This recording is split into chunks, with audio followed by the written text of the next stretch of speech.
Star-studded ang fundraising concert na inorganisa ni Cesar Montano at Noel Cabangon para sa mga Boholanong nasalanta ng lindol. Narito ang aking chika. Isang gabi ng tawanan, saya at masarap na tugtugan ang inorganisa ni Kapuso actor Cesar Montano at Noel Cabangon kasama mga kaibigan sa industriya. Nabuo ang Sagip Bohol Benefit Concert nang mabalitaan ni Buboy ang lindol sa Bohol. Ang malilikom na pera sa concert nakalaan para sa isasagawang relief operations ng Panaghoy Children Foundation ni Buboy. Wala pang 2 linggo namin pinlano. Naisip pa namin kailangan ng tulong ng Bohol. Tara, gawin na natin to para kailangan ng immediate solution sa problema ng mga Boholano. Labis din daw nag-alala at nababahala si Buboy para sa mga kababayan niya sa Tubigon. So yung mga residente, nasa bangka, umaasa na lulutang pa yung island nila. Hindi sila umaalis sa tapat ng island.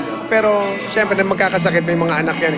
Dumalo rin ang ilang celebrities tulad ni Boots Anson Roa, Jessa Saragosa, Dingdong Avanzado, River Maya, Nyoy Volante, Giselle Sanchez at marami pa. Ang Kapuso Primetime King na si Dingdong Dantes, nagpaabot din ng donasyon.